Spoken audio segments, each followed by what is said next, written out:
Hello दोस्तों, जय हिंद। और आज हम बात करने वाले हैं जनरल इंग्लिश के प्रीवियस ईयर क्वेश्चन के पार्ट 3 के बारे में, जहां पर हम बात करेंगे एक्टिव एंड पैसिव वॉइस से जुड़े हुए कुछ क्वेश्चंस पर। और आज मैं आपको बताने वाला हूं कि कैसे 10 सेकंड के अंदर आप एक्टिव वॉइस या पैसिव वॉइस के क्वेश्चन को सॉल्व कर सकते हैं। और यकीन मानिए, ये मेरी गारंटी है कि अगर आपने पढ़ा हुआ है तो मुश्किल से 5 से 10 सेकंड में आप कैसे क्वेश्चंस को सॉल्व कर लेंगे, ये इस वीडियो से आज जान पाएंगे। तो चलिए शुरू करते हैं। दोस्तों, सबसे पहले तो एक बात ध्यान रखनी है हमें कि इंग्लिश ग्रामर में एक होता है सब्जेक्ट, एक होता है ऑब्जेक्ट। ऑल्दो हमने ये चीज़ें डिटेल में पढ़ी हुई है ना। अगर आपको मालूम है कि इंग्लिश में 7 सब्जेक्ट होते हैं, जैसे ही है, शी है ना, इट है, आई है, वी है, यू है और दे है। और ये बेसिक चीज़ है कि हमें किसी भी सेंटेंस की शुरुआत अगर करनी है तो हम सब्जेक्ट का उपयोग करेंगे, और किसी भी सेंटेंस का अंत हमें अगर करना है तो हम ऑब्जेक्ट से करेंगे। राइट। तो अगर मैं ही को ऑब्जेक्ट के तौर पे लिखता हूँ तो मैं उसे हिम लिखता हूँ। ठीक है। शी को क्या लिखता हूँ? शी को हर लिखता हूँ। इट को हम इट ही लिखते हैं। आई को क्या लिखते हैं? मी। वी को लिखते हैं अस। और यू को यू ही रखते हैं, और दे को देम के रूप में उपयोग करते हैं। तो ये एक सिंपल सा कॉन्सेप्ट है जो हम कभी अपने लेक्चर में जब डिटेल लेक्चर पढ़ते हैं तभी सबसे शुरुआत में ही पढ़ाया जाता है कि इंग्लिश ग्रामर में सब्जेक्ट क्या होते हैं, ऑब्जेक्ट क्या होते हैं। ठीक। अगर मैं ही को हिम लिखता हूँ तो क्या मैं हिम को ही नहीं लिख सकता? बिल्कुल लिख सकता हूँ। अगर मुझे हर को शी बनाना हुआ तो बिल्कुल कर सकता हूँ। पर शर्त यह है कि ऑब्जेक्ट का इस्तेमाल ऑब्जेक्ट के जैसे होगा, सब्जेक्ट का इस्तेमाल सब्जेक्ट के टाइप का होगा। अगर शी सब्जेक्ट की शुरुआत में आया जाता है तो सब्जेक्ट की शुरुआत में ही आएगा। अगर हर सब्जेक्ट के लास्ट में आता है, सेंटेंस के लास्ट में आता है, तो ये सेंटेंस के लास्ट में ही आएगा। अगर मुझे सेंटेंस को शुरुआत करनी है तो मैं कभी भी हर इज ब्यूटीफुल लिख के नहीं करूंगा। मैं क्या लिखूंगा? She is beautiful. ये सेंटेंस ज्यादा करेक्ट होगा। एंड द इम्पॉर्टेंट थिंग कि हमारा हमेशा एक फॉर्मूला रहा है, जो फॉर्मूले को हम फॉलो करते हैं कभी भी हम एक्टिव वॉइस से पैसिव वॉइस में जाते हैं तब। सबसे पहले हमें चाहिए होता है ऑब्जेक्ट। ऑब्जेक्ट के बाद होती है हेल्पिंग वर्ब। हेल्पिंग वर्ब के बाद हम बी का इस्तेमाल करते हैं। बी के बाद हमें चाहिए होती है वर्ब की थर्ड फॉर्म। वर्ब की थर्ड फॉर्म के बाद हम ये देखते हैं कि कोई एक्सटेंशन है या नहीं। अगर है तो ठीक है, नहीं तो बाय लगा के हम यहाँ सब्जेक्ट का इस्तेमाल करते हैं। ये एक सिंपल फॉर्मूला है। ठीक है। ये सारा जो वॉइस का कॉन्सेप्ट है ये इस फॉर्मूले से सॉल्व हो जाता है। अब एग्जामिनर हमसे एक्टिव से पैसिव बनाना पूछ सकता है या पैसिव से एक्टिव बनाना पूछ सकता है, और अब हम देखेंगे कि इस फॉर्मूले के बेसिस पे हम अपने क्वेश्चन कैसे सॉल्व करते हैं। ठीक है। तो देखिए, पहला क्वेश्चन है पैसिव या एक्टिव कोई सा भी पहचानना है। तो दोस्तों, हमने ये पढ़ा है कि पैसिव वॉइस की पहचान क्या है। पैसिव वॉइस की पहचान है कि बी का उपयोग मिलेगा, हमेशा वर्ब की थर्ड फॉर्म मिलेगी। ठीक है। और एक्टिव वॉइस की पहचान ये है कि टेंस के जितने भी सेंटेंस लिखे होते हैं वो सारे एक्टिव वॉइस में लिखे होते हैं। जो भी हमने 12 टेंस पढ़े हुए हैं सारे एक्टिव वॉइस के हैं। अब देखिए, सब्जेक्ट है, सब्जेक्ट के बाद हैंडेड वर्ब की सेकेंड फॉर्म है। ठीक है। ऑब्जेक्ट है। अब ये जो लिखा हुआ है द बॉक्स, ये भी एक ऑब्जेक्ट है। दो ऑब्जेक्ट हो गए इसमें। ठीक है।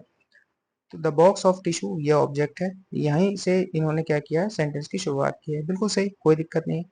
अब मेरी शॉर्ट ट्रिक से हम कैसे ध्यान में रखते हैं कि हमें कैसे याद रखना है। अगर सेंटेंस सब्जेक्ट प्लस वर्ब की second form past simple tense में है तो हमें पैसिव वॉइस में सिर्फ वॉज प्लस वर्ब की थर्ड फॉर्म को ढूंढना है। बाकी के सेंटेंस कैसा भी हो हमें कोई इससे मतलब नहीं। तो देखो, पहले ऑप्शन में हैड बीन का उपयोग किया है, पहला ऑप्शन हमारा आंसर नहीं है। दूसरे ऑप्शन में इज का उपयोग किया है जो कि हमारा आंसर नहीं है। तीसरे ऑप्शन में वॉज प्लस वर्ब की थर्ड फॉर्म हैंडेड का उपयोग किया गया है, बिल्कुल सही है। चौथे ऑप्शन में इज और आईएनजी का इस्तेमाल किया है जो कि गलत है। तो आंसर हमारा क्या होगा? आंसर हमारा होगा सी। इसी वजह से मैंने आपको टेंस हमेशा बहुत अच्छे से पढ़ाए हैं। और ये ध्यान रखना है कि अगर आपको टेंस बहुत अच्छे से आते हैं तो वॉइस के क्वेश्चन आप 5 से 10 सेकंड के अंदर सॉल्व कर सकते हो। दूसरा क्वेश्चन है the driver drove the car round the block and for an hour. Simple सी बात है, हमें बाकी के सेंटेंस से कोई मतलब नहीं है। टेंस को पहचानो। टेंस कौन सा है? सब्जेक्ट प्लस वर्ब की सेकंड फॉर्म। सब्जेक्ट ड्राइवर है, वर्ब की सेकंड फॉर्म ड्रोव है। अब मुझे मालूम है कि पास्ट सिंपल टेंस ही एकमात्र ऐसा टेंस है और इससे 10 में से 8 क्वेश्चन व्यापम में पूछे जाते हैं, क्योंकि ये सबसे ट्रिकी कॉन्सेप्ट वाला टेंस होता है पास्ट सिंपल, और बहुत क्वेश्चन आते हैं इससे। तो पास्ट सिंपल टेंस को, अगर मुझे पास्ट सिंपल टेंस को पैसिव में बदलना है तो मुझे सिर्फ क्या देखना है, या तो वहाँ वॉज का इस्तेमाल होगा या तो वर का इस्तेमाल होगा और वर्ब की थर्ड फॉर्म होगी। तो देखो, car was drove, car is driven, is वाला काट दो, कार वॉज बीइंग आईएनजी काट दो, कार वॉज ड्रिवन, यहाँ वॉज ड्रिवन लिखी है वहाँ ड्रोव लिखा है, और हम जानते हैं कि ड्रोव जो है वो सेकंड फॉर्म है, ड्रिवन जो होती है वो थर्ड फॉर्म है, इसीलिए हमारा आंसर जो होगा वो होगा डी। देखिए, क्वेश्चन में ऑलरेडी दे रखा है select the correct active form. अब पैसिव की पहचान क्या है, बाय लगा हुआ है, उसके बाद वर्ब की थर्ड फॉर्म लगी हुई है। तो ये जो क्वेश्चन है पहले से ही पैसिव में दिया है, हमें इसको एक्टिव में करना है। तो मैंने अभी बताया कि अगर वॉज और वर्ब के साथ वर्ब की थर्ड फॉर्म लिखी होगी, इसका मतलब कि वो पास्ट सिंपल टेंस है। पास्ट सिंपल टेंस की पहचान क्या होगी दोस्तों, पास्ट सिंपल टेंस की पहचान होगी सब्जेक्ट, सब्जेक्ट के बाद होती है वर्ब की सेकेंड फॉर्म, सॉरी, और फिर होता है ऑब्जेक्ट। तो सिंपल सी बात है, यहाँ पे सब्जेक्ट क्या है, गवर्नमेंट, तो गवर्नमेंट दिया हुआ है, कहीं देख लीजिए वॉज वर लिखा होगा, तो वॉज लिखा हुआ है, बिल्कुल सही। हमें वॉज एक्टिव में नहीं चाहिए होती है, क्योंकि पास्ट सिंपल टेंस में आप फॉर्मूले में देखेंगे कहीं भी वॉज का इस्तेमाल नहीं किया गया है। वर्ब की सेकेंड फॉर्म देखना है, क्रिटिसाइज की सेकंड फॉर्म क्रिटिसाइज्ड ही होती है, यहाँ क्रिटिसाइज लिखा है, ये ऑप्शन गलत है। हैड का इस्तेमाल हम नहीं करते हैं जो कि गलत है, वॉज का इस्तेमाल भी हम नहीं करेंगे आईएनजी फॉर्म, जो कि गलत है। हमें सिर्फ देखना है सब्जेक्ट, वर्ब की सेकंड फॉर्म और ऑब्जेक्ट। तो आंसर होगा हमारा डी। इतने क्वेश्चन मैं आपको जितने भी क्वेश्चन करा रहा हूँ प्रीवियस ईयर के, मैं गारंटी देता हूँ सबसे ज़्यादा क्वेश्चन आते हैं पास्ट सिंपल टेंस के, और मुझे अभी तक एक भी क्वेश्चन ऐसा नहीं दिखा जो किसी और टेंस का हो, क्योंकि बहुत ही ईजी कॉन्सेप्ट है। और ये भी देखिए, ये क्वेश्चन भी पास्ट सिंपल टेंस का है, सब्जेक्ट शी है, थ्रू जो है वो वर्ब की सेकेंड फॉर्म है, और रिंग जो होगी वो हमारा ऑब्जेक्ट होगा। तो वैसे ही इस कॉन्सेप्ट है, अगर सब्जेक्ट वर्ब की सेकेंड फॉर्म दी हुई है तो आपको ऑप्शन में क्या देखना है, वॉज या वर देखना है। तो देखिए, इज, वॉज, हैड, वॉज। तो दोस्तों, वॉज के साथ वर्ब की सेकेंड फॉर्म, वर्ब की थर्ड फॉर्म किस ऑप्शन में होगी, वॉज के साथ वर्ब की थर्ड फॉर्म सिर्फ इसी ऑप्शन में है, आंसर होगा बी। हाँ, अब कुछ नया आया, देखिए, we will buy 2 copies of this magazine. अब देखिए, वी विल बाय, तो हमको तुरंत देख के ही समझना है कि टेंस कौन सा है, तो टेंस है future simple tense. Future simple tense या फ्यूचर इंडेफिनिट टेंस है, जिसकी पहचान क्या होती है, सब्जेक्ट होता है, सब्जेक्ट के साथ विल का इस्तेमाल किया जाता है या शैल का इस्तेमाल किया जाता है, प्लस वर्ब की फर्स्ट फॉर्म आती है, उसके बाद ऑब्जेक्ट आता है। क्योंकि ये फ्यूचर सिंपल टेंस है इसलिए मैं आपको संभाल दे रहा हूँ। मगर दूसरा कॉन्सेप्ट ये है कि ये बेसिकली एक मॉडल हेल्पिंग वर्ब है, और मॉडल हेल्पिंग वर्ब कभी भी अगर आपको एक्टिव टेंस में दिखाई देती है तो सेम मॉडल हेल्पिंग वर्ब को ढूंढो, और उसके साथ में विल बी प्लस वर्ब की थर्ड फॉर्म को हमको ढूंढना है। तो कहीं आपको अगर ये विल बी प्लस वर्ब की थर्ड फॉर्म नजर आ रही है तो वही हमारा आंसर होगा। तो देखिए, विल हैव बीन जो कि गलत हो गया, हैड बीन ये भी गलत हो गया, हैव बीन बॉट ये भी गलत हो गया, विल बी बाय की थर्ड फॉर्म क्या होती है, बॉट, आंसर होगा डी। नेक्स्ट क्वेश्चन है, हु हैज ब्रोकन दिस वास। तो हमने ये भी पढ़ा है कि अगर आपका क्वेश्चन डब्ल्यू एच वर्ड से शुरू होता है तो डब्ल्यू एच वर्ड को पैसिव बनाने के लिए हम क्या करते हैं दोस्तों, तो ये बहुत अच्छे से हमें पता है कि डब्ल्यू एच वर्ड का पैसिव जब हम बनाते हैं तो वॉट ही एक, सॉरी, डब्ल्यू एच वर्ड को सबसे पहले लिख देते हैं, जो भी डब्ल्यू एच वर्ड होता है उसे लिख के, और बाकी का सेंटेंस जो होता है वो एज इट इज लिखा जाता है। पर शर्त यह है कि सिर्फ हु एक ऐसा डब्ल्यू एच वर्ड है, जब इसे हम पैसिव में यूज करेंगे तो हु की जगह हमें बाय हुम लिखना पड़ेगा, जो कि हमारा कॉन्सेप्ट है। तो अगर आप देखोगे तो यहाँ हु की जगह सभी में बाय हुम लिखा हुआ है, बिल्कुल सही बात है। अब हमें ये देखना है टेंस कौन सा है, तो हैज है, तो बिल्कुल सही, हैज के साथ हमें क्या देखना है, हैज के साथ बीन का उपयोग देखना है, प्लस वर्ब की थर्ड फॉर्म देखनी है। तो अब देखिए, हैज की जगह इज है जो कि गलत ऑप्शन है, हैज के साथ दिस वाज जो ऑब्जेक्ट है वो सही है, बीन ब्रोकन, बीन का उपयोग प्लस वर्ब की थर्ड फॉर्म, ये हमारा आंसर है। वॉज लिखा है जो कि गलत है, हैज के साथ में बीन लिखा है, मगर यहाँ पे ब्रोक जो कि वर्ब की सेकंड फॉर्म है, जो कि आंसर हमारा गलत होगा। तो आंसर क्या होगा हमारा सेकंड वाला। Never had she scene such a tall man. कुछ भी इसमें, देखिए, एग्जामिनर सिर्फ आपको घुमा के क्वेश्चन देगा, ठीक है। अब मैं अगर बोलूं इस क्वेश्चन को लिखना होगा, she had never seen such a tall man. ये हमारा क्वेश्चन है, बस हमें कुछ नहीं करना है, मुझे देखना है इस एक्टिव का पैसिव बनाना है। तो हेड लिखा हुआ है, वर्ब की थर्ड फॉर्म लिखी है। ये सबसे सिंपल कॉन्सेप्ट है जो पैसिव वॉइस हम पढ़ाते हैं। इसमें हमें सिर्फ ये देखना है कि हेड के साथ बीन लिखा होना चाहिए और वर्ब की थर्ड फॉर्म होना चाहिए। और वर्ब की थर्ड फॉर्म क्या है? वर्ब की थर्ड फॉर्म है सी का थर्ड फॉर्म होती है सीन। तो अब देखिए, हेड के साथ बीन लिखा हुआ है, वर्ब की थर्ड फॉर्म, बिल्कुल सही, ये आंसर हो सकता है। हेड की जगह वॉज लिखा है, बिल्कुल काट दो। हेड की जगह बीन लिखा है मगर यहाँ वर्ब की सेकंड फॉर्म लिखी है जो कि गलत है। हेड के साथ बी लिखा हुआ है मगर वर्ब की थर्ड फॉर्म लिखी हुई है, तो बी नहीं चाहिए होगा दोस्तों, हमें यहाँ चाहिए होगा बीन। तो आंसर हमारा क्या होता है? आंसर हमारा होगा ए। उसके बाद है deer were hunted by the man in this past of the forest. अब क्वेश्चन को देखते से मेरे दिमाग में आया कि बाय का इस्तेमाल तो हम किस में करते हैं? पैसिव में करते हैं, है ना?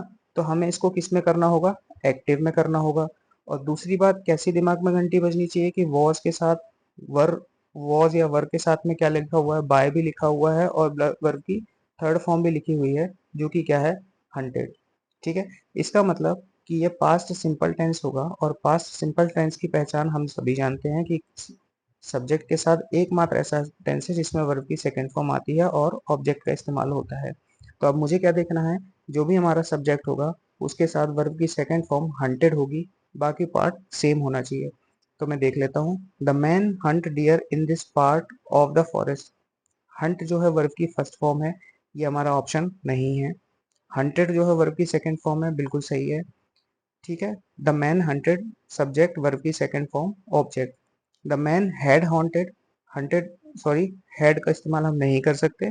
इसके बाद the man were hunting, ING form तो आएगी ही नहीं, तो आंसर हमारा क्या होता है? आंसर होता है बी।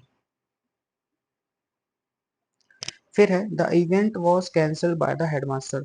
फिर से वही कॉन्सेप्ट है, मैंने जितने भी क्वेश्चन अभी उठाए हैं, मोर देन 50 क्वेश्चन, उसमें से ज्यादातर क्वेश्चन मुझे पास्ट टेंस के नजर आ रहे हैं। और ये मैं सिंगल टॉपिक के साथ लेकर नहीं आया हूँ, ये टॉपिक रैंडम सिलेक्ट किए गए हैं और जैसे जैसे एग्जाम में क्वेश्चन पूछे गए हैं वैसे वैसे मैंने क्वेश्चंस उठाए हुए हैं। तो आप ये मत सोचिएगा कि सर जो क्वेश्चन लेकर आ रहे हैं वो जानबूझ के एक टेंस के लेकर आ रहे हैं, ऐसा कुछ भी नहीं है। तो देखिए, सेम कॉन्सेप्ट है, वॉज के बाद वर्ब की थर्ड फॉर्म है और हमें चाहिए होगा सब्जेक्ट, वर्ब की सेकंड फॉर्म प्लस ऑब्जेक्ट। तो सब्जेक्ट क्या हो जाएगा? द हेडमास्टर, हेडमास्टर को हम यहाँ रखेंगे, हेडमास्टर सभी में आएंगे।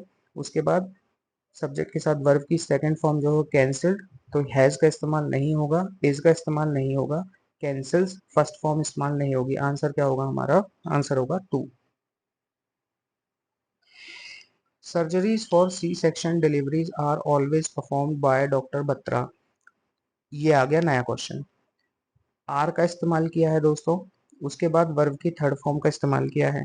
तो दिमाग में तुरंत आना चाहिए, इज का इस्तेमाल, एम का इस्तेमाल और आर का इस्तेमाल अगर वर्ब की थर्ड फॉर्म के साथ हम करते हैं तो हम सिर्फ सिंपल प्रेजेंट टेंस में करते हैं। किस में करते हैं? सिंपल प्रेजेंट टेंस में करते हैं।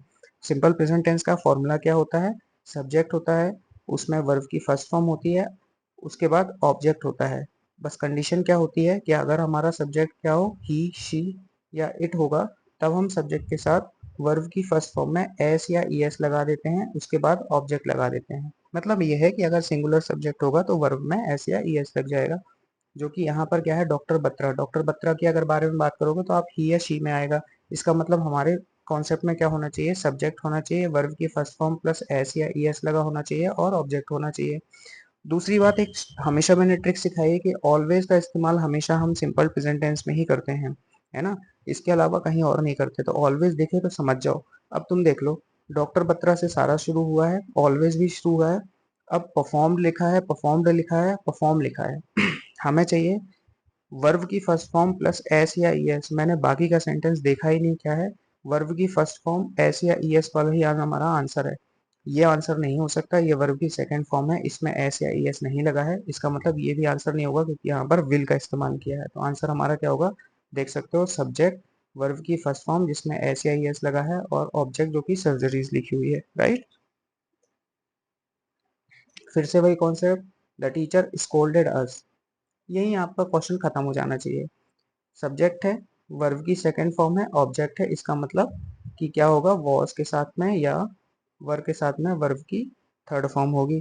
तो देखो, आर का इस्तेमाल किया गया है, हैड का इस्तेमाल किया गया है, वर का इस्तेमाल किया गया है, विल बी का इस्तेमाल किया गया है। तो दोस्तों ये आंसर आप मुझे बताओगे कि इसका आंसर क्या होगा। इसका आंसर ए होना चाहिए, बी होना चाहिए, सी होना चाहिए या डी होना चाहिए। फिर है, nothing could be seen at this are of the details of the mass. अब देखिए, अब इस सेंटेंस को पढ़ के थोड़ा ऑकवर्ड लग रहा है, राइट, कि सर इसमें समझ नहीं आ रहा है एक्टिव है पैसिव है।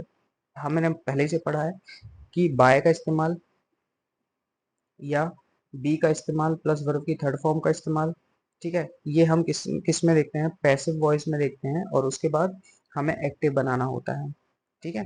तो कोई बड़ी बात नहीं है, जैसे मैंने बोला था मॉडल हेल्पिंग वर्ब है यहाँ पे क्या, कुड।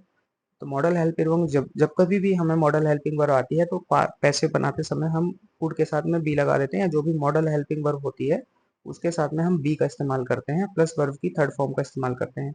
जैसे यहाँ पर इन्होंने क्या किया है, कुड का इस्तेमाल किया है, कुड के साथ बी का इस्तेमाल किया है और सीन का इस्तेमाल किया है। तो बस दोस्तों, अगर इसका एक्टिव बनाना है हमें पैसिव की जगह, तो हम कुड ही देखेंगे, कुड के साथ में हमें सी दिखेगा, बस। आप ध्यान रखिए, कुड का कभी भी कैन नहीं होगा, जो कि गलत है। तो कुड का कुड नॉट नहीं हो सकता, यही तो गलत आंसर है।